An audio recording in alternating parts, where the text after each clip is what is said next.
We're excited to announce that our very own podcasting platform, Zencastr, has become a new sponsor to the show. Check out the podcast's discount link in our show notes and stay tuned for why we love using Zen for the podcast. You're listening to the Archaeology Podcast Network.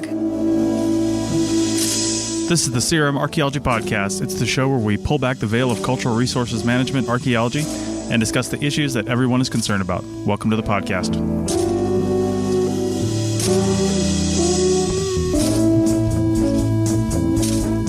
Hello and welcome to the CRM Archaeology Podcast, episode 167 for July 3rd, 2019. I'm your host, Chris Webster. On today's show, we talk about billable expenses, health and safety, and we have a special interview about a new safety and onboarding program that I think a lot of companies could use. So go buy your own water, dust off your hard hat, because the CRM Archaeology Podcast starts right now.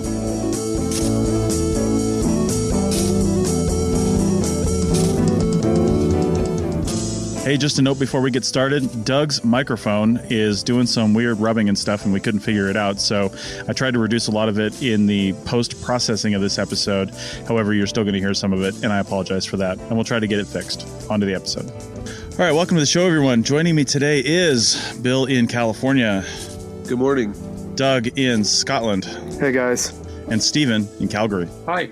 All right, guys. So we're going to have a couple different things that we're going to talk about today with a pre-recorded interview that I've got in the third segment, but we'll talk about that in the second segment. For now, I want to bring up something that was brought up by Bill in our background chat about these episodes, but also, weirdly, it's kind of related to something that was happening on Facebook that I saw just this morning in the Archeo Field Techs group. And when I say just this morning, that is June 23rd, 2019, in case you're listening to this, So this isn't just luck or good fortune. I watched all 8 of the Star Wars films in their temporal sequence over the last month. So the force is strong with me right now. And that's really what ended up happening. That's awesome. Nice. Well, Bill, your comment was about referring to, I think it says just billable expenses like water and sunscreen, what is necessary, what is not, what can you charge? And it was based on a comment that Sonia actually made and couldn't join us today, referring to some things in some contracts she was working with. And then there was this comment over in Facebook about, again, it's all related to billing and things like that. That's what we're going to talk about this first segment. This comment over in Facebook was about, what about companies basically putting everybody in an Airbnb and then, quote, pocketing the difference between the cost of the Airbnb and the GSA per diem rates that they assume the client is actually paying them, right? So let's talk about that. And my first comment as a business owner is all contracts are different, okay? And I have one good example that I can always come up with. So I was a subcontractor on a project I've talked about a lot. The client was the Navy. The prime was somebody who had won this big Navy contract. And then I was the sub called in to just do the field work. And we actually had 2 Navy contracts with that sub back to back. And they didn't tell me anything about per diem rates. They didn't tell me anything about hourly pay. It was just, we agreed on a price for the field work, and I was paying for the project out of that price. And then, so we did the first project, and it was down in Southern California. And I think I was doing $125 a day per diem. I hate it when I say a day per diem, because that's like, saying the same thing. But anyway, I was paying $125 per diem. And then for the next project, I said, yeah, it's going to be the same $125 per diem. And we had some different people coming on the next project. And that's what I had promised them, because nobody had ever said anything. And then all of a sudden, like 3 days before the project starts, it sounded like a bait and switch to the new field techs who I'd never worked with before in my life.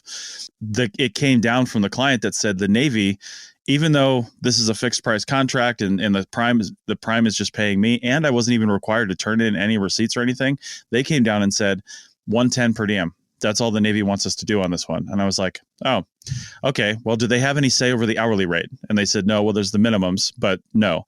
And I said, okay. So then I went back to everybody and I said, hey, apologies here, but the per diem is been lowered to 110. And before I had really thought about the hourly rate, I just wanted them to have all the information. And I said, okay, the per diem is 110. And they flipped the hell out. And they're just like, this is, you have promised this and you should cover this, whether or not the contract agrees it and blah, blah, blah. And I was like, well, how about this? I raised everybody's hourly rate by $3 an hour.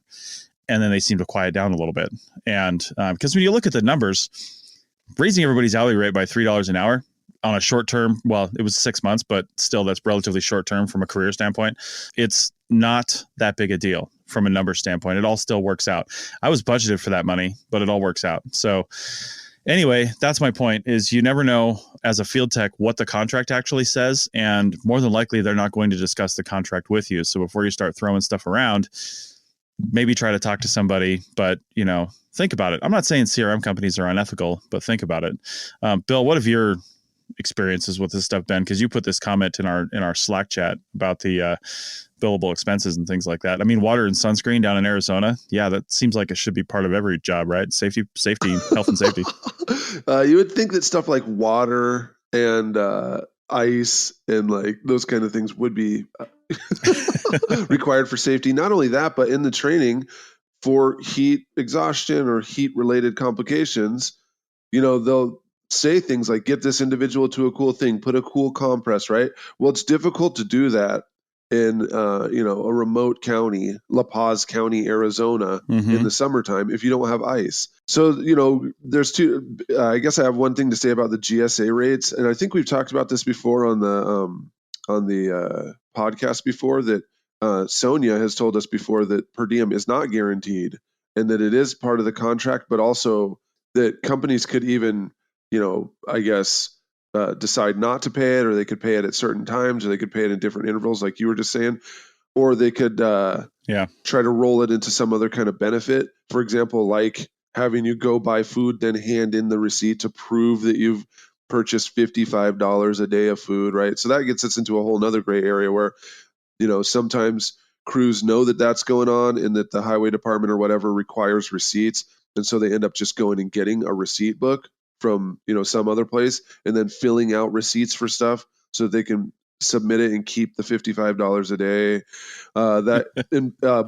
Buying like there. 5 appetizers and stuff like that because you just need to spend $60 somehow, and you've been out in the field and you didn't have a chance to spend your $55.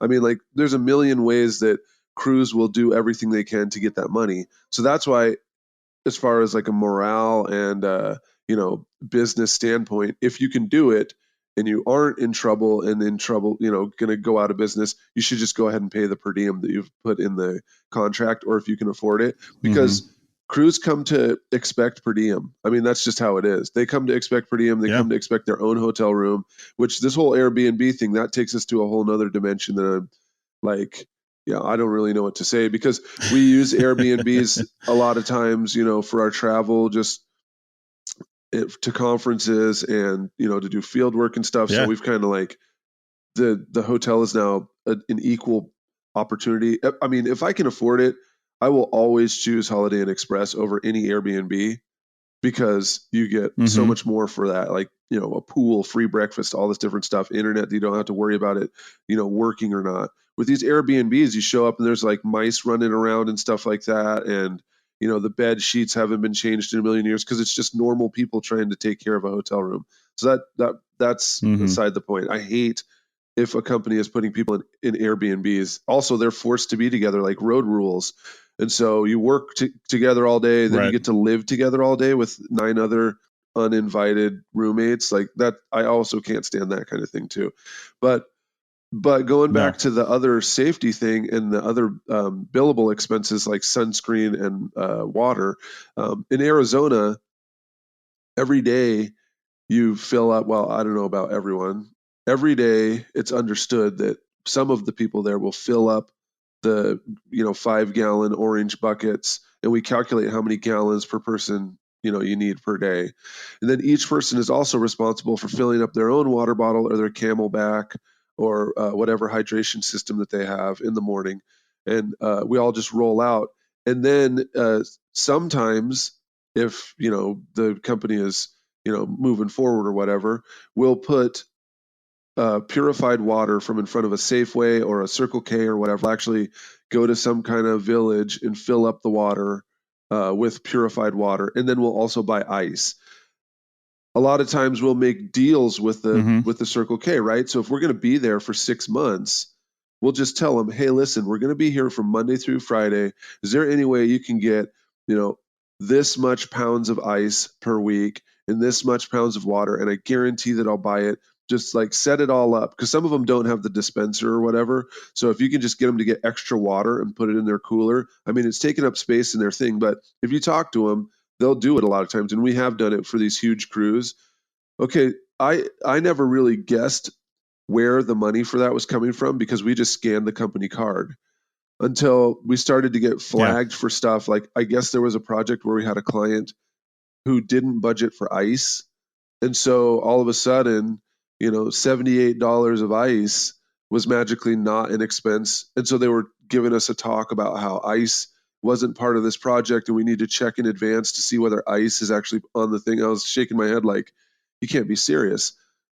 But also, right. Well, hold on. So for something like that, I mean, I wouldn't even, as a company owner, I would not even come to my field, to my project managers and my crew chiefs and everybody else and say, oh, we had a $78 overage on ice here that the client didn't expect. I would just cover that and then make sure that it's covered the next time I bid a project and say, listen, ice is a thing. We're in freaking Arizona, so we have to do this. And it doesn't seem like a conversation you would have with your field people. You know what I mean? You just cover it. If your company's going to go down because of $78, you're a shitty owner. And my big question is, why is like ice even a line item? As opposed to like miscellaneous supplies, totally. Right? At what point is I mean, because it's assumed that you're going to buy shit, right? Like you're going to buy ice. You're going to, maybe your cooler breaks and you have to go buy another one, or, your shovels break, or, you have to get some more, hardware fabric for your screens, or, whatever.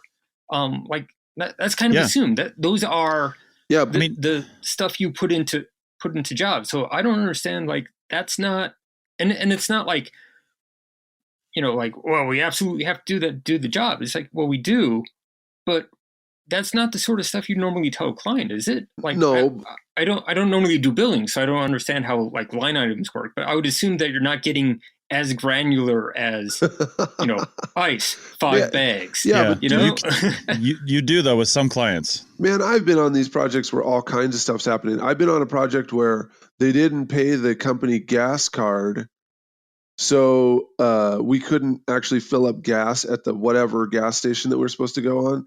And the people in the company knew that it was going to be like, pulling teeth to get their money reimbursed. So no one on the crew wanted to put in any money for gas because they knew they weren't going to get paid back. This is to get to the job site. This is to work. This is like 4:40 in the morning. No one on the crew will spring for that. It's the same thing with this ice. Oh, and I also was going to talk about sunscreen, because sunscreen, I would think that many would understand that sunscreen is also a safety item, that you could get skin cancer, but even if you don't, you could just get crisped out there, right? And I also understand that sunscreen is a touchy subject. Some individuals want their sunscreen because of its, it doesn't have chemicals that hurt coral reefs, or it's really sensitive for their skin, or it has organic ingredients, right? So some individuals, even if you did have an entire bucket of sunscreen, would choose their own thing and they wouldn't ask for money back. But this goes back to the same thing with the ice. Sometimes we hand in receipts and on there is $9 of Banana Boat sunscreen to keep in the truck for those who don't have it, or those who don't think about it, or for those who like work with me, that I just strongly urge, you really, really should put on sunscreen. Like I know that you've survived many years with direct sun rays, but honestly, you should put on sunscreen. I'm putting it on. Everyone's putting on sunscreen. Seriously, just do it, will you? At least on your face, right? Then they'll say they don't have any. It's in the truck. It's in the truck next to the first aid kit. Well, then handing in the receipt for that too. Then, well, wait a minute. It shows on here that you guys bought sunscreen. Well, that's not really a billable expense. We're talking $12 for a tube of sunscreen. That's the kind of stuff that happens. All of these things, like all I have to say is, when taken together across an entire career, this is the kind of stuff that makes people say that CRM is not, a good career. When you have to justify buying Banana Boat sunscreen, when you work out in the desert and then the bag of ice, somebody's nitpicking over $4 bag of ice. I mean, I have a feeling this happens in many other industries too, but all those things building up, it just makes the company look like they're nickel and diming the employee who's not getting paid. even close to as much as the PhDs running the show or the corporate investors that own your, multinational. It's those tiny things, those little tiny slights. They just build up to these huge mutinies. Yeah, and that's the kind of stuff I don't even discuss with the crews. Like I said, if it's a problem, I just eat it, right? If I have to.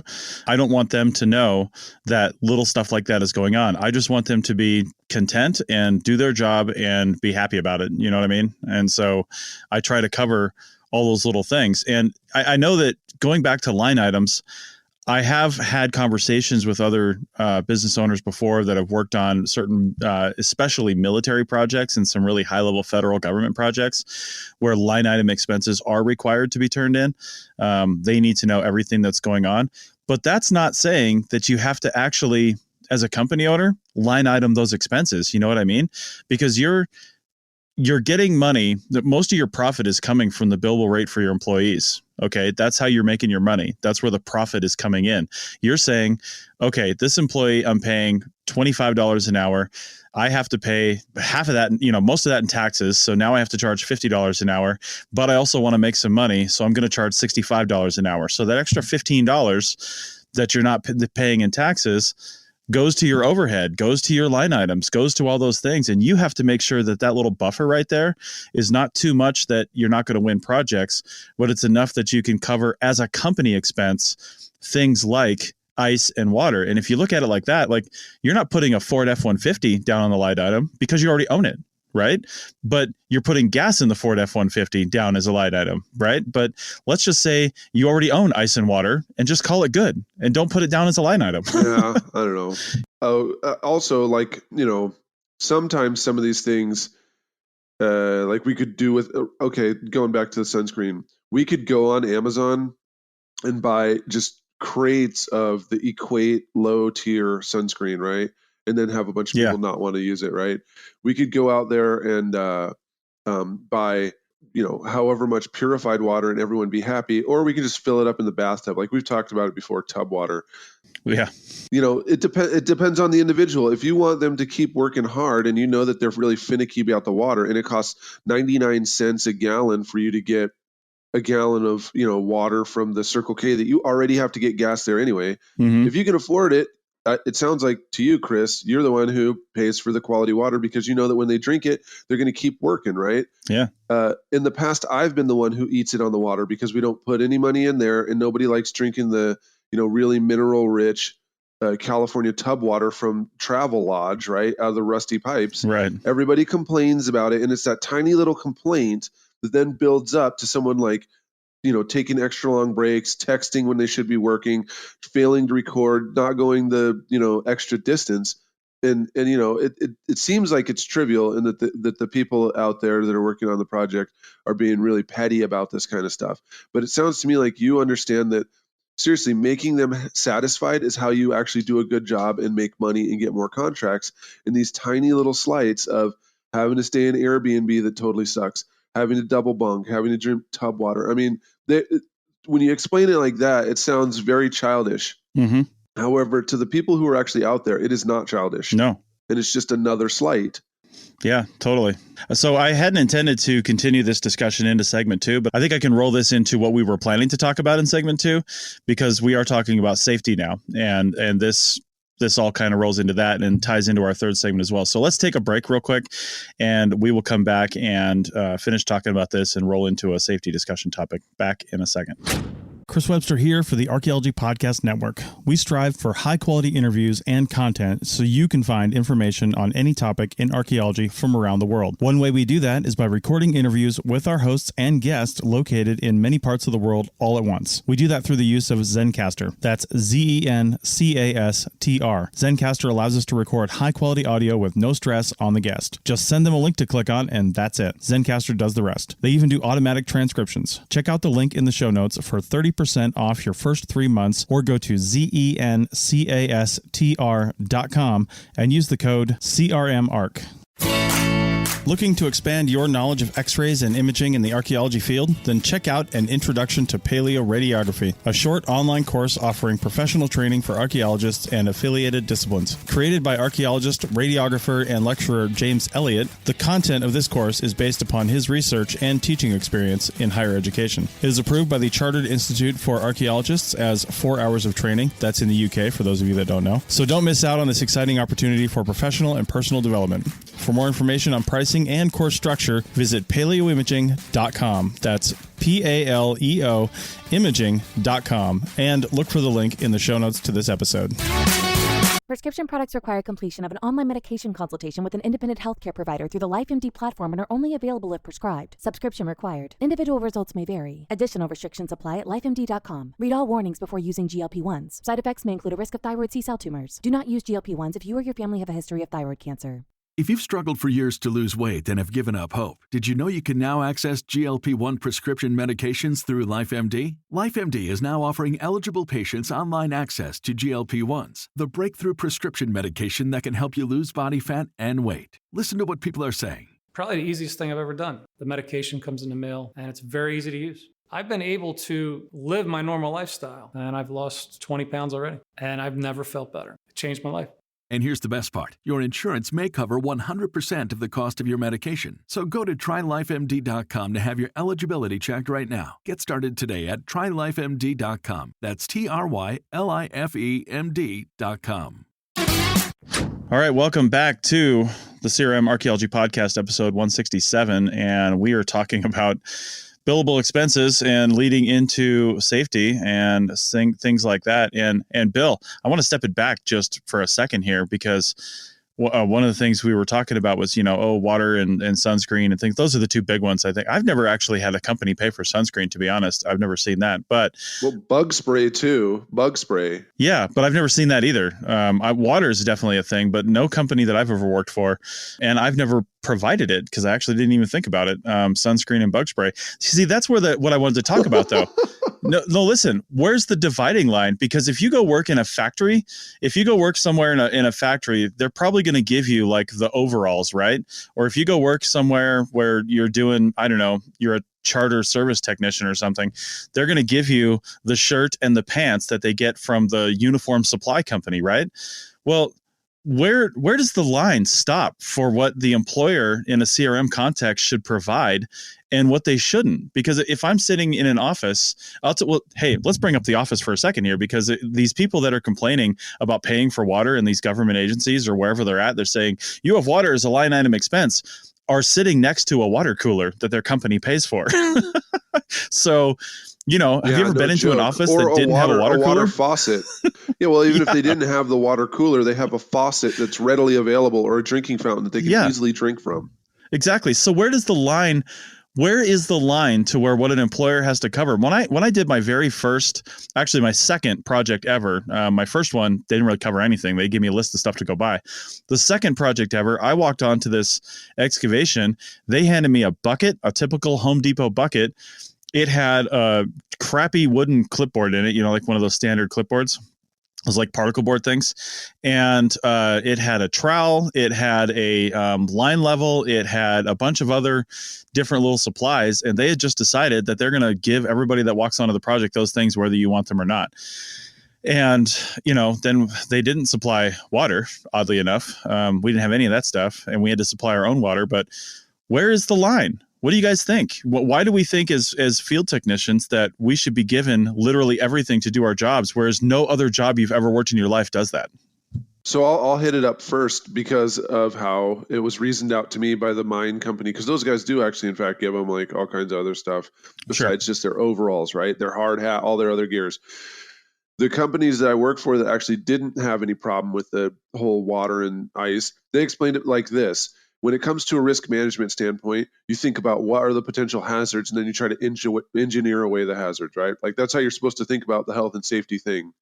You think of what could possibly happen to an individual, and then it's up to the company owner to try to design a system that can prevent that, right? So if you think about these kind of occupational risks that like mining and stuff like that incur, not only is there the actual possibility of instant injury through the workflow, the actual workflow there. But there's also the potential for you to have lifelong injury from exposure or repetitive motion or anything like that, right?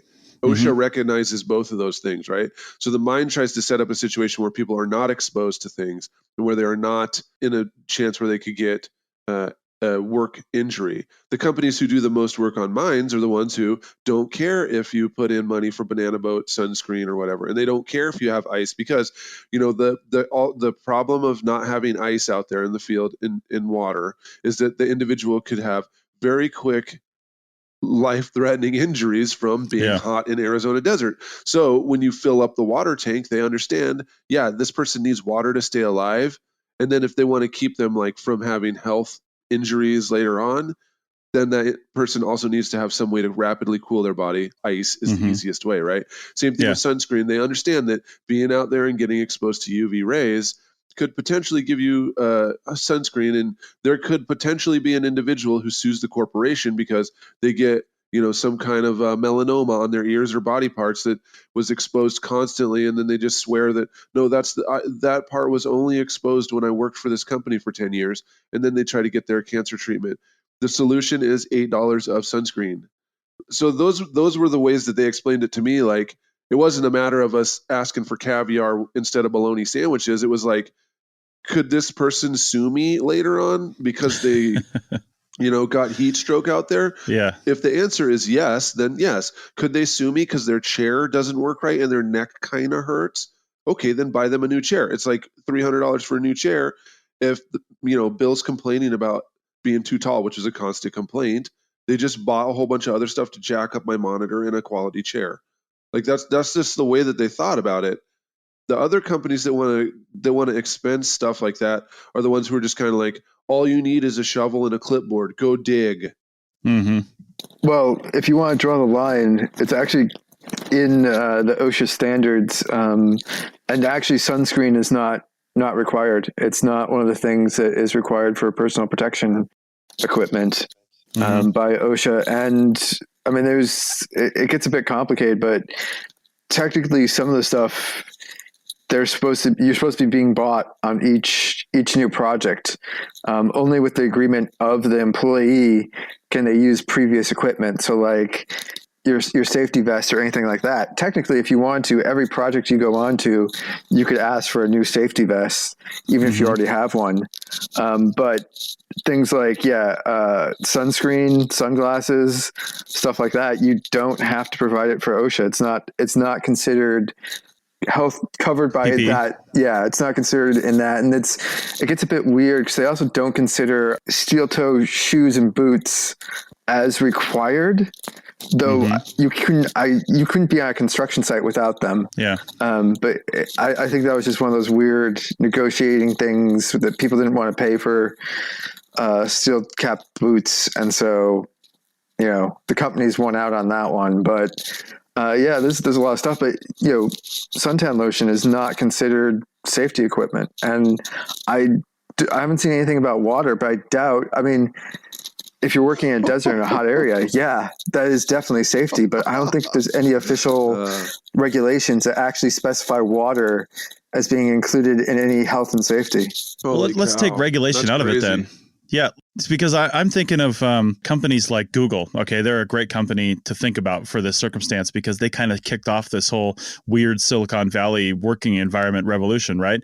Their idea is, let's provide a cereal bar, let's provide lunch, let's provide massages, let's put a gym there. And the reason is, the happier you are, the less likely you are to go home at the end of the day, right? And do all those things at home. Because if they're keeping you happy at work, then you're working and you're working and you're working and you're putting in more hours and you're loving it because everybody's salaried there. Well, almost everybody. And you're more than willing to crank out the code that night because they're supporting all the needs that you have besides going home, right? Well, archaeology companies obviously don't think that way because of the bottom line. And I think that's where it all stems from. It's become this culture of stinginess. Even if a company is doing well and has a good high-paying contract, it's just this culture of stinginess from the company because they're used to not having high-paying contracts, and most of the time they don't. And they're such shitty business owners and can't figure out how to actually make a profit doing this business, yet still somehow want to keep running it into the ground and just won't provide these things to keep their employees happy. And I don't understand it. I don't understand how people keep going in this business. Name another business where somebody will just run it straight into the ground because they just want to. They can't make a profit, Bill. Yeah, well, construction. I could name pretty much every other profession you could name of. It's the same thing. I was just having a discussion like 2 days ago with some other archaeologists, and we were talking about how like we would never, having worked on housing sites, we would never buy a modern house because they're done so cheaply and they cut so many corners. And it's like, like modern houses, they'll have like laminate flooring and everywhere except like the closets, which in just like the baseboards, or they haven't even bothered putting in the laminate on what's maybe a square meter, maybe a little bit more. Yeah. You're talking about like the difference of like, I don't know, 20. Like it's so cheap, but they'll cut so many corners. But it's in every single profession. I mean, if you talk to the people who, it's on different levels. So like if you talk to the construction guys, like go talk to like any of the people working like the bulldozers or anything like that. They'll tell you the same thing about how like, we're building this building, and then they like foundations, like modern foundations are as thin as the regulations will allow. And so you end up with a lot of houses that just like set and then, cause all sorts of trouble with modern housing because they've just cut that corner and someone's figured out, if we reduce 2 centimeters off of this foundation of concrete, that'll save us $10 or something like that. I mean, it's like that, but it's everywhere. It is absolutely everywhere. Yeah. And in the case of archaeology, it's us who compensate. Like we're the ones who go and buy the sunscreen, right? We're the ones who buy a good trowel. We're the ones who buy our own boots, even though we don't even actually get, paid, always reimbursed for it. The companies know that. So there's even more incentive to cut, right? 2 centimeters on the foundation. Let's go ahead and cut. Let's double bunk crews in the same room. And then if they can't handle it, they'll just move on to the next one until the day that we're actually at right now, where there's not really enough archaeologists and a bunch of construction that needs to happen someday. And archaeologists don't just, materialize like Super Mario when you eat a mushroom. So we don't have the people to actually do work. And in places like California, it's expensive. They haven't found a way to jack up the prices enough to pay people. They're like scrambling. And then there's a bunch of which I think is good, a bunch of regional clauses that you have to hire X amount of individuals from the local area with this much experience and all this stuff. And they're running out of actual California archaeologists, right? So we've talked about the monitoring thing is just one stopgap, right? That there's people whose entire career is monitoring. That's not necessarily good. But the fact that there's not even enough of those, like that's not good at all either, right? That we're the ones who buy the sunscreen because we know that our company is so cheap that they won't. We're the ones that will put together 5s and 10s of our per diem or whatever to put the gas in the truck to drive out to the site, so that 5 hours later, when the company person pays the credit card or finally gets the approval to do what they were supposed to, then we can all get enough gas to go home, right? And we can only hope that by the time that we finish digging the shovel probes, they put in, pay the gas enough, or we're going to have to put in our own money to get the truck home. Like this is the kind of slipshod stuff that happens. And then when you work for a company that has an idea of, hazard, risk avoidance, all those different things, then you're like, holy cow, I can't believe this. I can't believe that we can just get a new trowel if we want to, or get a new screen, or man, this is extraordinary. It's amazing, because that's not actually the norm. Yeah. And it's a lack of investment. And for some reason it seeped down from, what was it? The change in regulations in the 70s or something, when it went from basically stock companies no longer had to look towards investing in the future. It was all about the bottom line and that next quarter's profit margin. And then essentially all these big companies started, how do we boost up our next quarter by 1%? Well, you look around and you're like, oh, we can get cheap. And you just keep doing this, and it's a lack of investment. But I mean, it's in the long run, it probably costs a lot more money.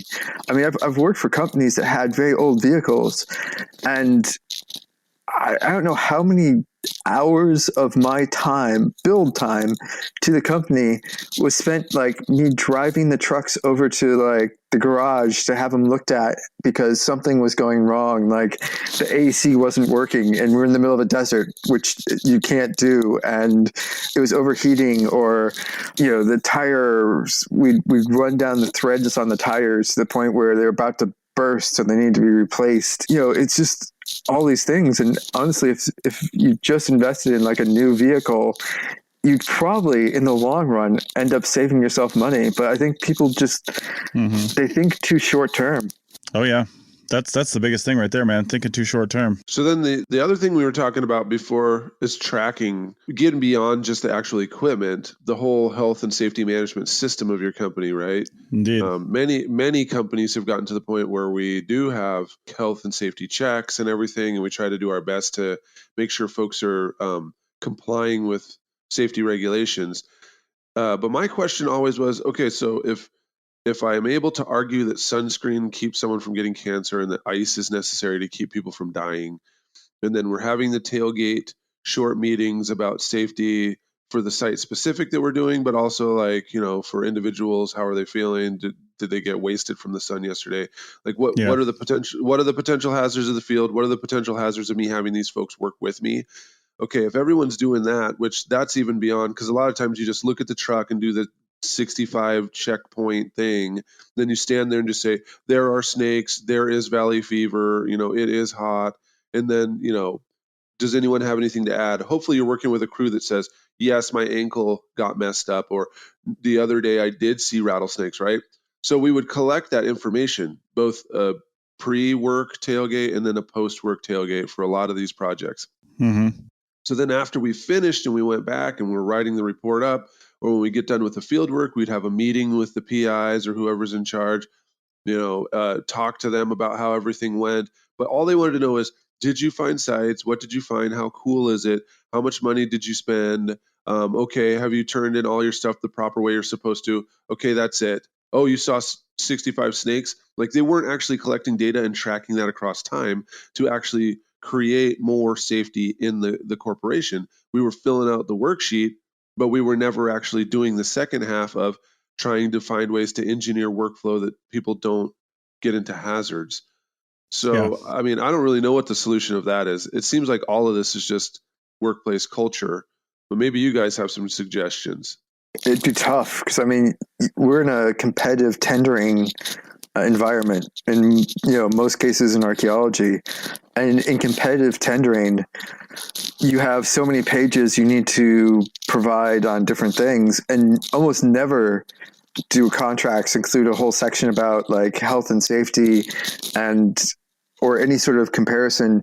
And when you put in the numbers, it rarely says like, oh, hey, we're going to spend an extra like $100 on ice, and that will probably save us like 3 days of our crew's time because we're not having to go to the hospital for heat stroke. But that doesn't get put into any tender. All that they see is like this bottom line, maybe a highlight figure, and maybe a method statements and stuff like that. But there's no way of actually, in most cases, ever making that case that actually, if you just spent a little bit of extra money, we would be safe. And, that could actually save you money in the long run. But, it's really, really hard to make that. You basically have to do that internally. Like, companies have to look at that and say, all right, I'm going to put in like miscellaneous $500. And I know that's going for ice.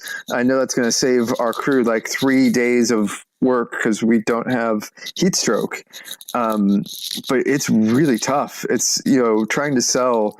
And I've seen tenders. The difference in the winning tender was 20. Okay, so this is the UK. It was £20, the equivalent of like $25, and that's how they got chosen. Out of all the people who got tendered, is one was just that slightly cheaper, and that's how they made the decision. Mm-hmm. That's brutal. Like if you lose by like a 20 on a tender, that's hard to like that. That is brutal as a project manager, and it reinforces that idea that you should be as cheap as possible so that you can possibly win that tender that might be coming through. All right. Well, on that note, we're going to have to call this segment to an end. I'm glad Bill brought up the health and safety stuff near the end because I actually recorded an interview with somebody that I work right next to, and a company I might be actually kind of working with here in the future. We'll see how that goes. We're working out some of the details right now, but it's called DoneSafe, and it's a thing that I think could help companies actually track some of this health and safety stuff. It's really great for onboarding, things like that. So let's play that interview at the start of segment 3. And then when we come back from segment 3, we're going to have a little mini segment 4 where Doug has some comments about a previous episode. Back in a second with that interview. You may have heard my pitch for membership. It's a great idea and really helps out. However, you can also support us by picking up a fun t-shirt, sticker, or something from a large selection of items from our TeePublic store. Head over to arcpodnet.com/shop for a link. That's arcpodnet.com/shop to pick up some fun swag and support the show. Welcome back to the CRM Archaeology Podcast, episode 167, and it's just me here to finish out the show today because, as I've mentioned before, I work at a co-working facility in Reno, Nevada. So there's a whole bunch of different people doing very different things in our workspace. And I mean, this thing is like 100 plus members, and they're all doing different things. And weirdly, I switched offices, and there was this guy over there that started like 3 months ago, and I heard him talking when I was in there, and he heard me talking, and it sounded like we were doing very similar things compared to what he was doing and what I'm doing with WildNote, at least from a software standpoint and how it works. And so we started talking, and I started realizing how what he does and what his company does could be really beneficial to CRM firms, environmental firms, consulting firms, pretty much any business organization, especially that deals with people in the field or people doing different things in a situation where they could get hurt or something like that, which is almost every employee. So without further ado, let me bring on Corey Bruce with DoneSafe. Welcome, Corey. Hey, thank you very much. Why don't you just start out by first just telling us what is done in a nutshell? What's your 30-second elevator pitch for what DoneSafe is? Sure. We are a health and safety platform, and so our primary focus is to help companies basically get off a paper-based solution that's pretty standard in the industry for the last 30 plus years, and get DoneSafe in the hands of their folks in the field. That way, they can get information in quicker and more efficient, versus using paper, which kind of like bogs down the system and takes a lot more time away from the workforce. There you go. Now, I want to talk about some of this, some of the safety reporting and things later, but kind of starting from the beginning of the process, tell me a little bit how DoneSafe helps with employee onboarding, because this is one of the things I was really, excited about, because I've gone through, my God, before I worked for myself, I've gone through so many companies' onboarding systems where it was just tedious and untrackable, and it was just kind of a nightmare. So how does DoneSafe help with that? Yeah, look, so a lot of us from DoneSafe came from industry. So I came from heavy civil construction and OSHA compliance for years. I think the biggest challenge was, okay, we have all these new hires. What are we going to do? It's usually very few people managing a lot of workforce, especially in the health and safety arena. It's one person for hundreds, if not thousands of people managing the process. So what we do is we come in using a lot of automations, tying into HR database systems and using that to actually almost kind of coexist as an administrator itself, giving time back to the actual admin driving the system. So we could do things like automatically onboard people with training programs, check-in sheets, signing documents digitally, kind of basically taking away that manual process from start to finish. And then once they're done, send another automation to say, hey, look, Corey's completed all requirements, including his employee policy handbook, et cetera. He's ready to go, utilizing DoneSafe for, checklist inspections, audits, et cetera. Mm-hmm. Yeah, and theoretically, a lot of times when I've done employee onboarding, you're stuck in a room somewhere and you're told to watch all these videos and things like that. But with DoneSafe, you can put up, correct me if I'm wrong, you have the employee handbook up there. They go through that. They check that off, that they looked at that. They read through it, things like that. And any other safety documents or onboarding documents, but also videos. If you've got a video library, you can pull from different sources and have all those things up there. So an employee could theoretically just do all this from home. That's correct. And again, kind of going back to what most people use DoneSafe for, look, it's 2019. We are geared for mobile, okay? Yeah. So everybody's got an iPhone, Android, tablet in the field. They can do all this wherever they are with Wi-Fi or cell, get a notification saying, welcome to DoneSafe as a new hire. log in because we've already created their profile, again, tying into an HR system, they're ready to rock and roll and start training no matter where they're at. And that includes, a lot of companies use training, right? YouTube videos, SCORM files, you name it, that they can actually start getting that process done almost effective immediately. That's really great for archaeologists because we have the unique circumstance of working temporarily for companies, but being employed as full-term employees. Because of the way the nature of the system works, you can't typically hire 1099 contract employees just because of the way insurance and all that stuff works out. So you have to hire them full-time, and most companies have a requirement that you have to go through this training program, even if you're working for them for 2 weeks and you're going to be laid off at the end of the project. And somebody might be coming from 1,000 miles away and not be able to get there days before the project to go through the system, so they can do all this remotely, and that's perfect. That's correct, ad hoc. And something we do, and I dealt with for almost 15 years, was working with large general contractors on the West Coast. That their biggest challenge was, hey, look, we have some of these people coming on our site, sometimes 10,000 in the city of San Francisco.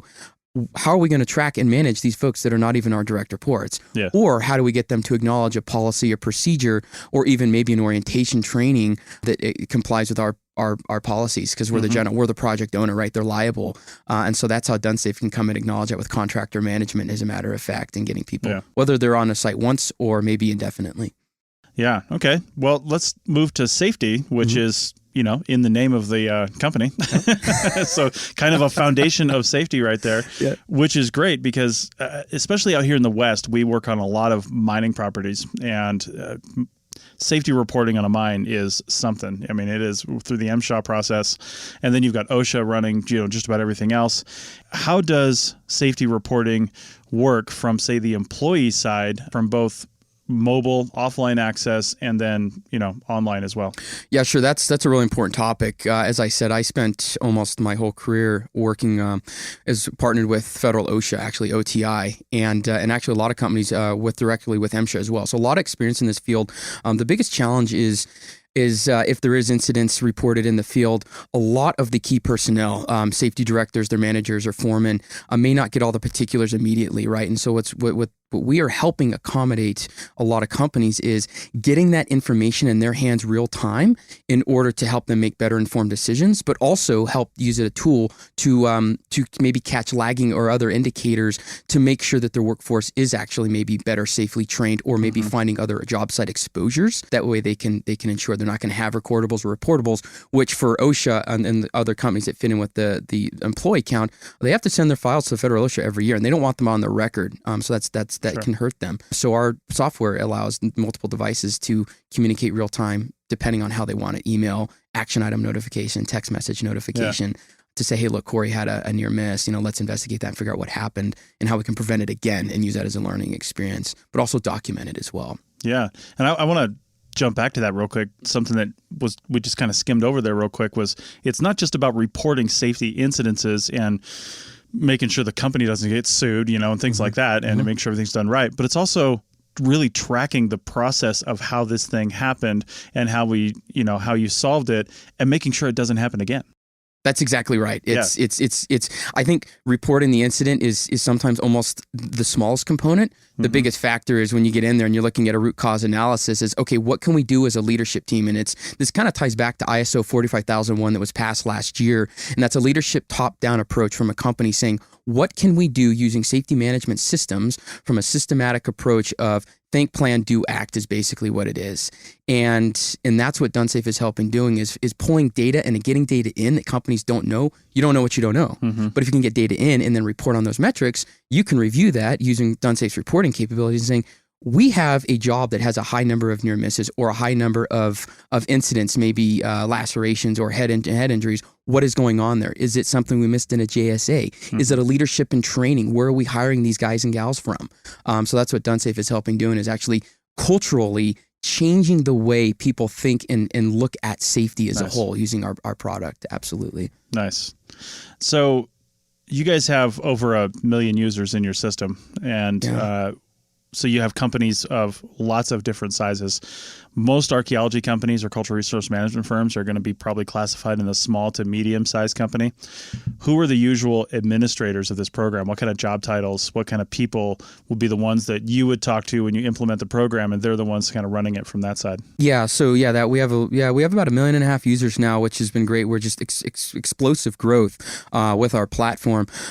Typical folks that administer DoneSafe are going to be your safety managers, sometimes HR personnel. It just depends on the overall structure of the company, right? Some people classify different departments. Some are a catch-all department like our HR can be. But the regular users in DoneSafe set up to be very easy to implement and use because we were geared towards the end user, not just necessarily more of the HSE manager side, but how do we get the people in the field to adapt it? Right. And that's where we started our approach as a simplistic point of view of making it easy to roll out and actually use. And along those lines, this sounds like it's pretty easily scalable. Again, a lot of companies might have 5 or 6 full-time employees, but then have a project where they bring on 30, temporary employees or something like that. And it's easy. You can ramp that up. Absolutely. Yeah, exactly. And our approach is different. See, we train and build environments directly with the company. They are then the power users of the system. They are control. They know their business better than we do. We're giving them the means to do that. That way, then they want to grow and scale out. They can do that. They can make changes in forms. They can make changes in workflows if they want. They don't have to come back to us and say, can you have another training or can you show us how to do this? They are actually empowered to do that. And that's really where I think that we're helping expand in multiple different industries as well, which is pretty exciting. Nice. All this sounds pretty great. Can you give an idea? And I understand that different size companies, different packages, different numbers of licenses, all this stuff has a serious factor in it. And people can go to the website to figure out and then talk to you or one of the other representatives to find out what the cost is. But can you give an average idea of cost per employee, say per month or something like that? Absolutely. In fact, that's exactly how we position it as a cost per month because it helps break down and actually it's a tangible number you can look at. Sure. Okay, so a lot of platforms out there, 6 figures right out of the box. The big enterprise solutions that have been around for 20 years, the 800-pound gorilla legacy platforms. Yeah. Because a lot of us came from health and safety, we know that a lot of companies in the safety departments don't have, let's say, necessarily a large budget. Sure. And because we work really well with the small to medium-sized businesses, we have broken it down to right around $5 per worker per month on average. That's not bad. We're modular. So what's great about us is you can put apps together that fit your needs now. And then when you scale up, you turn apps on. So you're really paying for a platform that you're going to really use and embrace. And I think that's where we're really finding that market in there. But yeah, less than a latte a month can get your entire workforce, on the platform per worker, which it's hard to say no to that. That's it really is. Yeah. Awesome. And I like that when I first met you, I thought, okay, this is a safety management program. I can totally see the usefulness of this.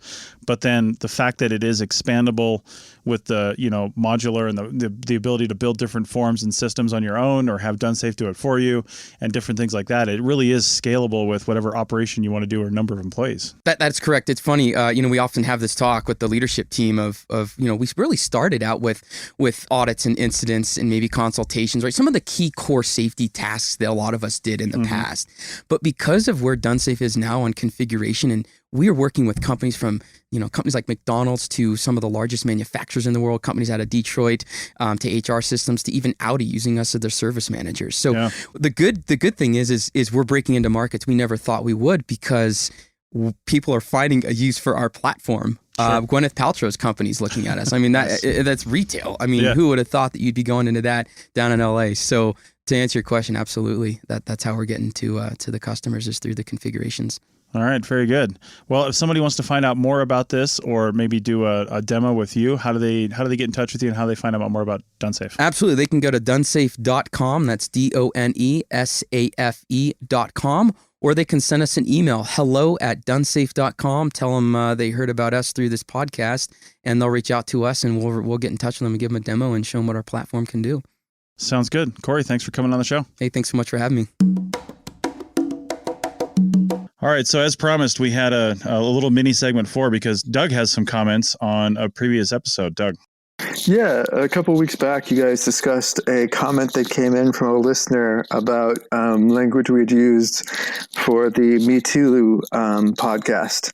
And I noticed you guys sort of went back and forth on the discussion about, freedom of speech versus you shouldn't be using language, et cetera, et cetera. And I think part of the reason is possibly the person who was writing in the comment was quite emotional, and they sort of conflated a bunch of different topics. So I would say is when you guys started talking about the topic about, language in the field and in work, I completely agree that, you shouldn't create a hostile workplace, and you should definitely watch the language you use for stuff like that. But I think what was happening was they were applying that to our podcast. And the difference between work and our podcast is no one's forcing anyone to listen to our podcast. And I mean, it's serious. And we did, actually, the first words out of my mouth were, if you do not like cussing, you should turn off this podcast now. So we gave, I went back and made sure that didn't get cut and that we had that in there. And it's, I hate to use that term, trigger warning, but we literally threw in a trigger warning there. I think it should actually just be a warning. But it's the same sort of concept of PG-13 or R or anything else like that. Different language can be offensive, but it can also be necessary, and it can also be cultural, and it can also be the way just people talk. If it's offensive to people, then yes, in your workplace, you shouldn't, be using language like that. But if you're, say, describing something or something historical, so you really can't do like any movie or book of like Huck Finn and Tom Sawyer without an obscene amount of horrible language, but that's because that's what was said in that book at that time. And you're able to do that. I think the person who was commenting probably did not listen to the warning or just blew it off, and then possibly just got so emotional that they've conflated that, listening to a podcast or watching a movie, you have a choice. And it's a choice that the creators make. So sometimes people actually do make rated R movies because that's the sort of audience they want to do and the story they want to tell. Other times, it's like PG-13 or G because they want families and that's the audience they want. And you should have that flexibility. But going back to the workplace, I don't think you should have that flexibility. I think, if you're offending people, don't. But I think that's the sort of how you guys kept going back and forth for about 20 minutes was like, you shouldn't do it, but you should be able to say stuff, blah, blah, blah. And I think that's a good way to clarify it is we're a podcast. We use language that we decide we want to use. It may put listeners off, and that's a decision we make. But no one's forcing anyone to listen to the podcast. So that was just my piece on that comments that you guys had from a couple of weeks ago. Yeah, and related to language on the podcast too, I've never put the explicit tag on this show because we don't swear that much, and I'm kind of just hoping to fly under the radar on that because I think, as I mentioned in the show, if I'm remembering back correctly, when you have the explicit tag on your podcast in iTunes, it actually reduces by a significant amount the number of countries your podcast can be played in. But when I started thinking about it after I actually said that and recorded it and edited it and posted it, is do I care? Because it doesn't restrict it from showing in this country, which is, for this particular podcast, really what this most pertains to is archaeology in the United States. It might actually have applicability outside of that with some of the things we're talking about, especially when we bring in, Doug, your perspectives from Scotland and now Stephen from Canada. But for the most part, we're discussing our experiences here in the U.S. and hoping that it translates to other countries. So I don't know. I don't think I want to put the explicit tag on here because we are an educational resource as well, but doesn't mean education can't be explicit. I don't know. I don't think it's worth it. That would be the ultimate warning right there. Like if you see that and you still download the show anyway, of course you only see that if you're in iTunes. If you're downloading from somewhere else, you don't see that explicit tag. So I don't know.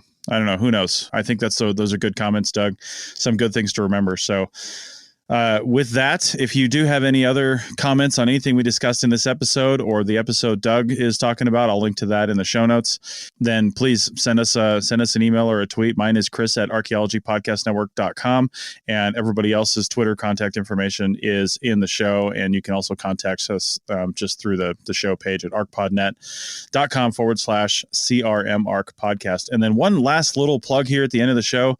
We have a brand new hosting platform that's allowing allowing us to do what's called dynamic ad insertion across our entire back catalog. So if you want to advertise a job, we're going to have special rates for job advertising because they're super short term, but we can advertise for that job on the entire back catalog of our episodes. So if somebody downloads episode, 15, they'll hear your job advertisement for the 3-day window that you said you wanted that job advertisement to go live. We can do that now. So pretty high value. Our back catalog gets tons of hits because we are an educational resource. And in fact, over the life of a show, unlike other podcasts, we get more hits on the back catalog than we do when the show initially releases. So that says something about our back catalog. So keep that in mind. Chris at Archaeology Podcast Network if you're interested. Thanks for listening, and we'll be back in 2 weeks with another show. See you guys later. That's it for another episode of the CRM Archaeology Podcast. Links to some of the items mentioned on the show are in the show notes for this podcast, which can be found at www.arcpodnet.com/CRMArchPodcast. Please comment and share anywhere you see the show. If you'd like us to answer a question in a future episode, email us. Use the contact form on the website, or just email Chris at archaeologypodcastnetwork.com. Support the show and the network at arcpodnet.com/members. Get some swag and extra content while you're there. Send us show suggestions and interview suggestions. We want this to be a resource for field technicians everywhere, and we want to know what you want to know about. Thanks everyone for joining me this week. Thanks also to the listeners for tuning in, and we will see you in the field. Bye. Goodbye. Adios. Bye.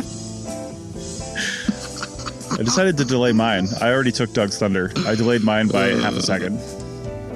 Doug has no thunder remaining. What? He unmuted and then he's just unmuting and then muting. That's what his thing is now. Muting and unmuting. Even though I'm going to delete all this and nobody will hear that, like the unmuting and muting and the weird scratchiness from his microphone. Goodbye, everyone. Oh my God. I'm amazed, Chris. After all these years, I still find new ways to make this a living hell. This is approaching the world's oldest joke, and it still makes me laugh. That's right. Yeah, actually, it's not the same when Bill's not on here, like cracking up in the background.